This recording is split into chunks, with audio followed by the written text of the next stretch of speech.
question is for Dr. Israel-Adegboye. So in this morning workshop, we talked about the PERS, politics, policy, person. I think you had a perspective, someone had a perspective, the four Ps. So for a lot of the ideas we're talking about, changes in curricula, which then requires new faculty, maybe accommodations for other genders, or even people who are married with children, young children, right?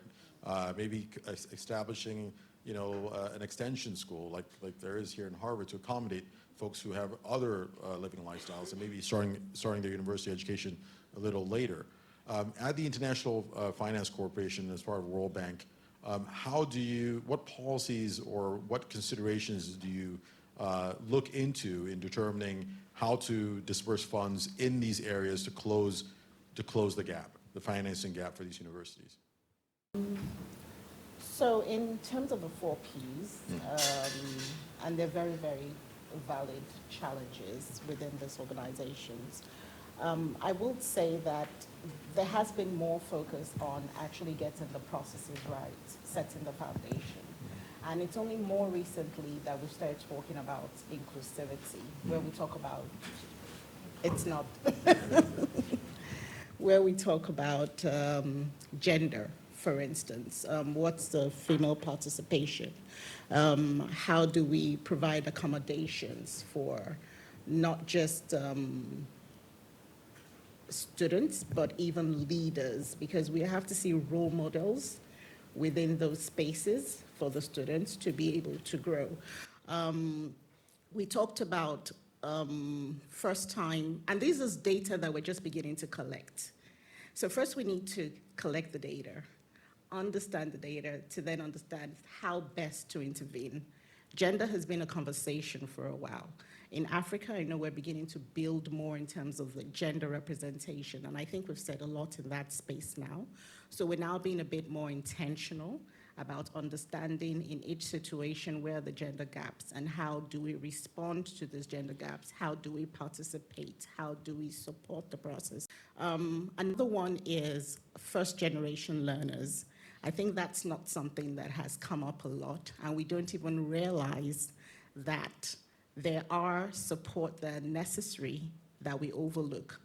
So where we talk about career conversations, when we talk about career connections, where you have first-generation learners, for instance, you find that they don't have the same opportunities to have the kind of table conversations with family to know what careers they should go into.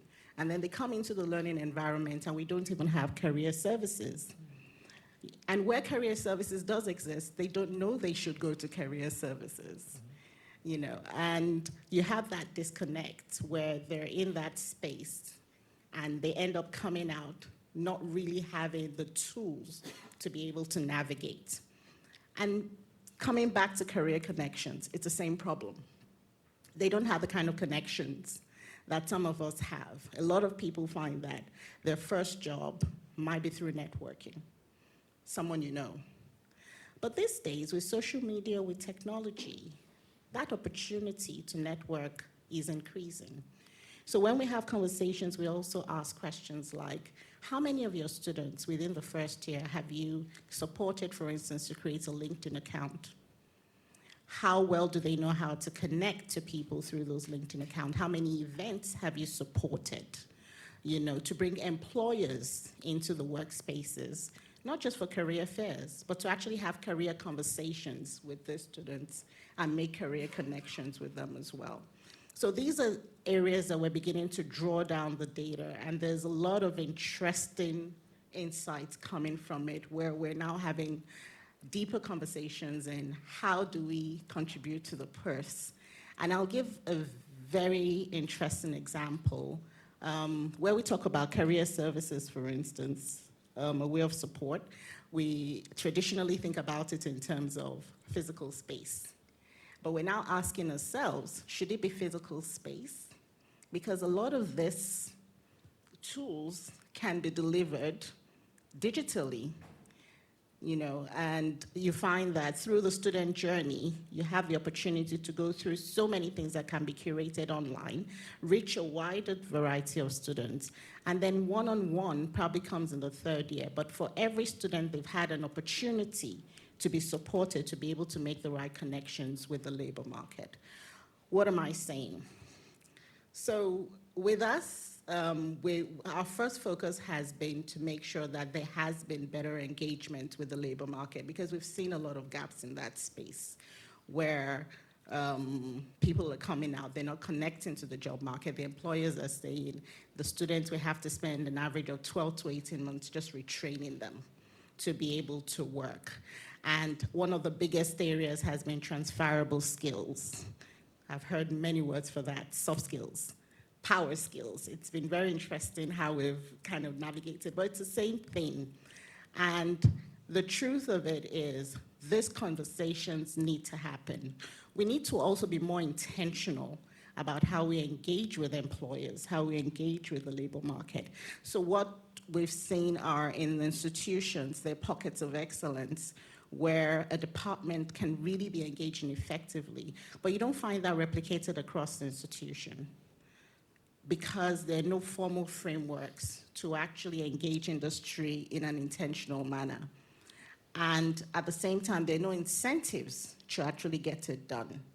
So these are things that are actually very important. So we're at the point now where we're talking about the processes, but we're also beginning to realize that beyond the macro processes, there are spaces where we also need to start getting data, filter that data to begin to understand how we can support the process. So then speak to the government in terms of intervention, but really the institutions also have to own these things. But the only way you can own is to actually understand what the data is telling you. So a big part of the conversation is, where's your data? Where's the data? That's where decisions start from. What do the students need? The voice of the students, very important. What do they need? What are the alumni telling us? What was their experience? How useful was the skill that they had when they got to the labor market? And how can they help current students in this space? I'll end with this because there's so many facets that I could go on. I've had conversations across many levels, and I think the conversation that I've had that had given the most emotional labor for me has been direct conversations with students. And I think I was overwhelmed one of those times when we had this voice of the student, we had this conversation, and I kept hearing, we talked about what are your expectations after you leave. I heard, I'm afraid. I'm worried. I don't know what to do with myself. And coming back to your question, when we dug deeper, I remember one of them actually said, because he said, sometimes I have suicidal thoughts. And I thought, this is deep. Why would you say that? And then he went as far as saying, for me to come here, my entire community put money together for me to take this course. I don't know if I'll get a job. How do I go back? That's a very real problem, So it goes back to, how does the university start to support students like this to make sure those conversations, those connections start from the very first year and continue to happen, and they get the help we need. These are real people with real lives that are going out there. That's a very touching story. Continuing on the purse and also continuing with data. Because one aspect, we've talked a lot about what's happening within Nigeria, but the market is actually globally competitive, right? So what you're competing for, say, for instance, for an IT job or a software developer, there's someone else in China competing for it. There's someone else in India competing for it, right? And then you start looking into this other thing we're going to get to, which is the technological divide. I jokingly talk about having 5 or 6 iPads and other things, elementary school kid who gets an iPad as soon as they show up, and then yet looking at universities, and when we talk about online education, we hear that only 25% or 30% of college students have a laptop, right? So how is the IFC and the World Bank looking into the data around that problem? And maybe you have other data on what the numbers look like around Africa. And then, how do we close that divide effectively? When we talk about that divide, we probably need to filter it into two. So you have the physical infrastructure element of things, and there are gaps. There are gaps there, real gaps. But you find a lot of governments. I know in South Africa, for instance, there was a point where every university student was going to get a laptop for school. It created its own issues because there's always administrative issues with that. But governments are trying to do stuff in terms of actually providing the infrastructure. Whether it's successful or not is another story.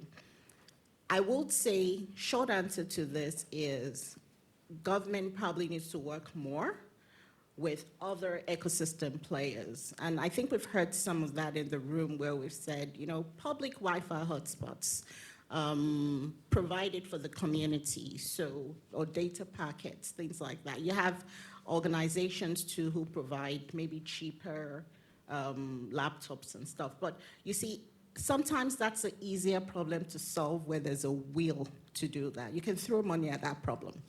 The other problem we don't really talk about that is not easy to throw money at is learning experiences, which is very, very important. Give everybody internet access. Give them the laptops. Give them what are they going to do with it? And that in itself can be filtered because what's a learning experience? We're in a state of the knowledge economy, and I think Professor Ochefus mentioned this. We're in a different state. This is the knowledge economy now, where employers are talking about critical thinking. You're talking about creativity. You're talking about problem solving. You're talking about innovation. And that's coming to the transferable skills. And the truth of the matter, not a very popular opinion, but if I use not just Nigeria, and I think most Nigerians in the room, being truthful, will agree with me here, it's also a general issue where we create a problem early on where students are not allowed to talk. We still speak at them. We still teach in a way that we don't encourage questions. We don't encourage problem solving. We don't, because children are naturally like that, but we tell them to shut up, to sit down, to sit still. It's not a Nigerian problem. It's a global problem with the education, though. But I know in Nigeria, there's also that cultural element. So we carry this problem through elementary, high school, and then in university, all of a sudden, we want to teach them to be creative, So I think I'm a bit skeptical about teaching those things, but it doesn't mean to an extent it's not fixable. I'm saying let's not create a problem from the beginning. But if we now walk through and go down back to transferable skills, I'll give an example to just make this more relatable. So in my work in PricewaterhouseCoopers a long time ago, I worked with many different professionals. And I was also part of the recruitment team, the management recruitment team. And I realized at a point, there was a pattern. We used to have accountants, business students, and then all of a sudden, most of the team, those who were coming through and shining through the recruitment, were doctors and engineers. I'm like, what's going on? My team is full of doctors and engineers. What's happening? What's happening to the business students? And just qualitatively looking behind the curtain, started to realize that in the university, based on the pedagogical process, the doctors and the engineers had more processes within the teaching that made them more analytical. The business students did not. So they saw the opportunity to earn more in that space. Guess what brought them in? It wasn't the degree certificate. It was the ability to demonstrate analytical skills. It was the ability to demonstrate problem solving. These same people within their field, they might go there and say they don't have experience, but with us, they were gold. And it was happening for a long time. So when employers tell us that they're looking for transferable skills, it's because that's a power in every student now, and we need to be paying more attention to it. That's what is happening. So how do we do that? It means we need to encourage active learning. We need to change the way we engage in the classroom. I think we know that. But even though we know that, it's hard to do. And we have to be fair to educators. We tell them change. We don't tell them how to change. That's missing. We're not seeing much of that. And that's a very important part because it's a lot of work. Where we've seen it work, it means also that you have different educators, cross-disciplinary, coming together to actually plan their lessons, their lectures. And if there are opportunities, you have engineering students in business schools, you have business students in engineering, because that's the way the world is working now. Because I can read business today and I will work in a hospital. That's the bottom line. So these are the areas, and I know that's what the conversation has been about as well, where we now need to start critically thinking, how do we flip this? And industry wants to engage. I know when I was when I was in industry, there was a lot of talk about engagement, but the question was how? Because anytime academia came to us, it was really about funding, money.